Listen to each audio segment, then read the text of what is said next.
اعتقد ان هم بيسعوا دلوقتي لطموح جديد وبيسعوا لفكر جديد. كلام حسام حسن في منتهى الاهميه ومنتهى الاحترام، اتكلم على نادي الزمالك بشكل محترم جدا، اتكلم على اللي جاي على طول وقفل الملف القديم وابتدى يفتح الملف الجديد، هو ملف نادي الاتحاد السكندري واحلامه مع نادي الاتحاد السكندري وطموحاته. وهي دي يعني الاخلاق بتاعه الكبار، او هي دي الرياضه دايما لازم خلاص سواء كسبت خسرت، دي دايما شخصيه البطل، اقفل اللي فات وابتدي من اول وجديد. عايز اقول لكم برضو هنروح سريعا للقاء الكابتن ابراهيم حسن مع الزميل مهيب عبد الهادي، برضو لقاء خاص وحديث خاص للكابتن ابراهيم حسن بعد تعاقده مع نادي الاتحاد السكندري مع توأمه حسام حسن. ونرجع تاني ونستقبل ضيفنا الكابتن ياسر رضوان، المدير الفني لمنتخب الشباب سابقا ونجم النادي الاهلي ومنتخب مصر، وحديث عن الدوري المصري وحديث عن الكرة المصرية، ولكن بعد الفاصل.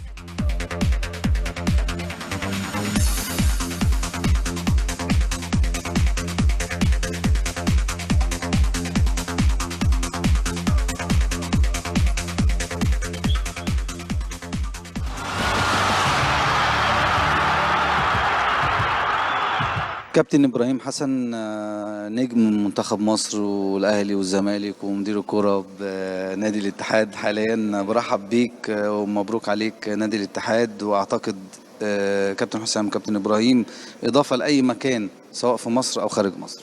متشكر جدا والله يبارك فيك، والحمد لله يعني في خطوات بتجيلك انت ما بتبقاش في وقت من الاوقات ما كنتش يعني مش متوقع ان انت في الوقت الحالي ان تبقى عامل حسابها، انما في ربنا في توفيق او ربنا كاتب يعني الخطوات، انت برضو دي من عندهم مقدره من عند ربنا يعني. فالحمد لله بحمد ربنا طبعا ان احنا دي خطوه ان شاء الله تكون خطوه ناجحه بالنسبه لنا ومهمه، انها اول مره مع النادي الاتحاد السكندري، والنادي الاتحاد كبير.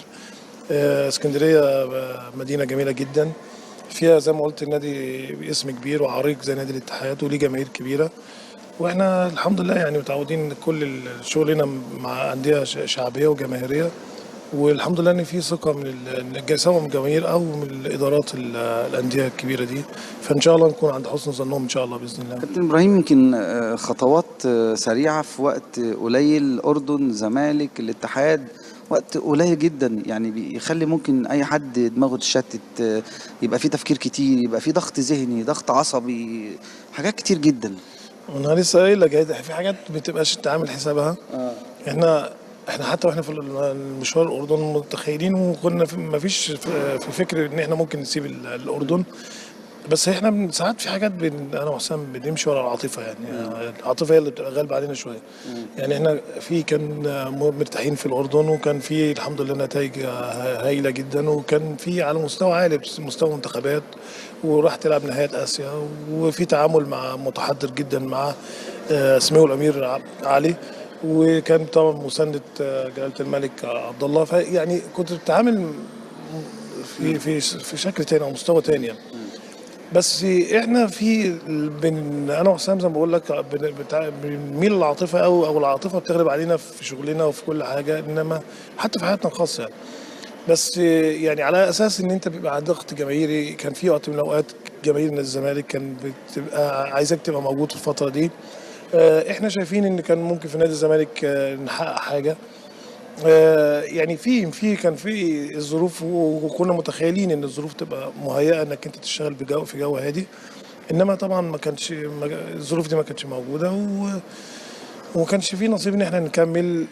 واكيد ربنا ليه حكمه ان احنا ما نكملش في التوقيت دوت، او في الموضوع يبقى ستوب لحد كده في نادي الزمالك. اكيد في حكمه من ربنا ان هي ممكن تكون راحه لينا، يعني ممكن تكون حاجه ان انت الضغط اللي كان موجود، ضغط العصبي قوي جدا، كل يوم كل لحظه كل دقيقه كل ساعه بمواقف دي، اكيد ما كانش الجو ده ما ينفعش نشتغل فيه. يعني احنا بالنسبه لنا اكيد ما اعتقدش ان احنا كنا نبقى مرتاحين ان انت كل شويه بقرار، كل شويه بمشكله، كل شويه. فاحنا كنا عايزين نشتغل بهدوء، وكنا كل في مخيلتنا ان احنا لما نسيب مكان بحجم الاردن ومنتخب الاردن، ونسيب نهايات اسيا، ونسيب النظام اللي كان موجود، متخيلين ان كان الدنيا هتبقى تقريبا زيها او بنفس الخطه ان انت تعمل حاجه كويسه. انما طلع طبعا تخيلنا ما كانش في محله. ربنا قدر ان احنا نبقى الخطوه الثالثه ان احنا نبقى موجودين، برضو ما كانش معمول حساب. احنا كنا في كان مع الدكتور محمود مشالي، كان الراجل طلب ان احنا يقعد معانا رئيس نادي الاتحاد واعضاء مجلس اداره امبارح، وان احنا نتناقش نتكلم، مجرد ان احنا هتبقى قاعده اجتماع يعني. بس ما كناش متخيلين ان احنا ممكن في خلال القعده دي ان احنا نتفق ونمسك بالسرعه دي، لان احنا كنا يعني انا وحسام يعني واخدين قرار ان نهدى شويه، وحتى بعد المباراه اللي جايه ايا كان مع مين يعني. بس هو الناس يعني بذوقهم واحترامهم وشخصيتهم الجميله احرجونا بصراحه، وطلبوا مننا ان احنا يعني ان احنا نبقى موجودين حتى نبدا في الماتش دوت، ومفيش اي بدون اي يعني اعباء عليك او حمل عليك بالنسبه لنتيجه المباراه او ظروف المباراه ايا كانت. مش لازم كان مع نادي الزمالك، مع اي فرقه حتى كان هيبقى نفس يعني نفس الطريقه بتاعتهم، ونفس ان هم طالبين ان ما فيش علينا ضغط على بالنسبه لظروف النتيجه او ظروف الماتش، لان هم عارفين ان احنا هنمسك قبلها ب 48 طب ساعه. الماتش ده يعني في برضو حب ما بين كابتن ابراهيم كابتن حسام وما بين جماهير نادي الزمالك، ماتش صعب يعني، الموضوع برضو صعب قوي يعني، تركيبه غريبه. جماهير نادي الزمالك عارفه احنا يعني عارفه احنا مدى يعني حبنا لجماهير نادي الزمالك واحترامنا ليهم. نفس الشيء جماهير النادي الاهلي واحترامنا وحبنا للنادي الاهلي، ان احنا متربيين في النادي الاهلي، ونفس الشيء لعبنا في نادي الزمالك. فاحنا خلاص يعني الحته دي مفروغ منها، يعني انت جمهور الزمالك عارف هو كتير ما قلتش النادي الاهلي لا والله بقول على طول، يعني اصل ما ينفعش، انت راجل متربي في النادي الاهلي وابن النادي الاهلي وحاجات كتيره جدا، تاريخ 22 سنه، ما ينفعش ان انت حاجه زي دي بالنسبه لي انا وحسام يعني دي لازم، ما ينفعش ننكرها. ونفس الشيء زي ما بقول، انا بقول كده لازم اقول برضو ان انا لعبت في نادي الزمالك وحققنا بطولات واحتكينا بجمهور جميل جدا، وجمهور نادي الزمالك اللي هو يعني الحاجه الكويسه الجميله اللي في تاريخ نادي الزمالك. احنا ممكن نشوف كابتن ابراهيم وكابتن حسام في النادي الاهلي؟ انت خدت سؤال من سياق. طبعا ما اقدرش افوتها، يعني ممكن نشوف كابتن حسام وكابتن ابراهيم مديرين فنيين ومدير كوره في النادي الاهلي؟ اصل ايه المانع؟ ما انا عايز ده السؤال. إيه المانع؟ انا يعني اتربينا في النادي الاهلي ولعبت في الزمالك لظروف ما. وايه المانع ان انا اما تيجي اشتغلنا في نادي الزمالك مدربين ومدير كوره وانك ترجع في مكان انت اتربيت فيه، ما فيش مشكله. حتى الادارات اتغيرت، انا بتكلم الادارات اتغيرت يعني. الله ينور عليك، تمام.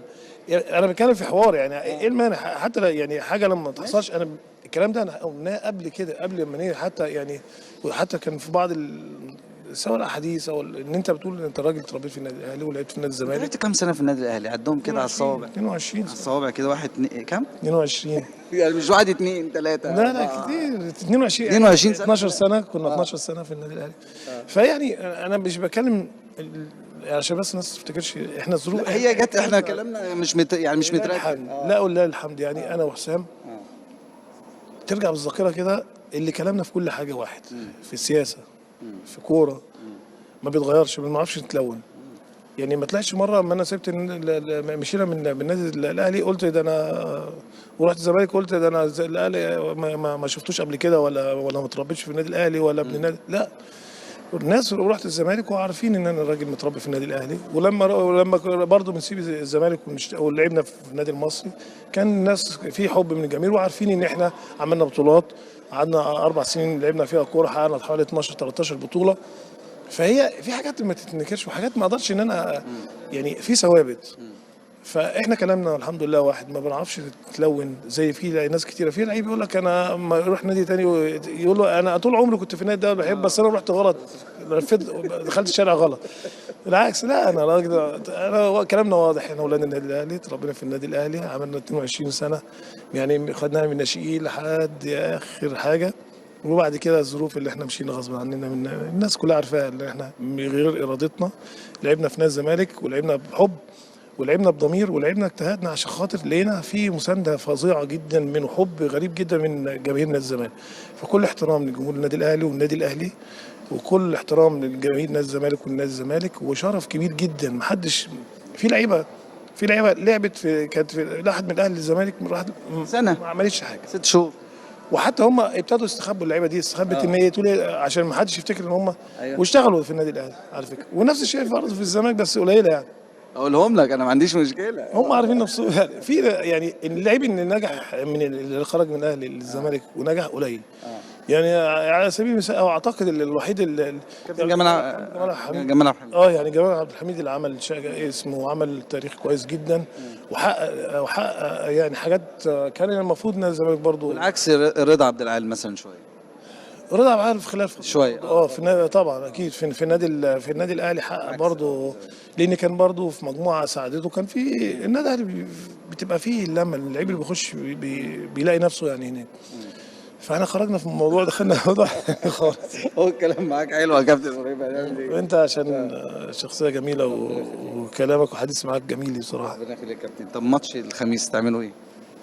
لسه النهارده يعني لقاء خاص مع كابتن ابراهيم النهارده في اول تدريب ليه مع نادي الاتحاد، وانا شايف يعني احنا ماشيين مع بعض من الصبح، فرحه كبيره في اسكندريه كلها، اسكندريه كلها بتحتفل بالكابتن ابراهيم حسن وكابتن حسام حسن.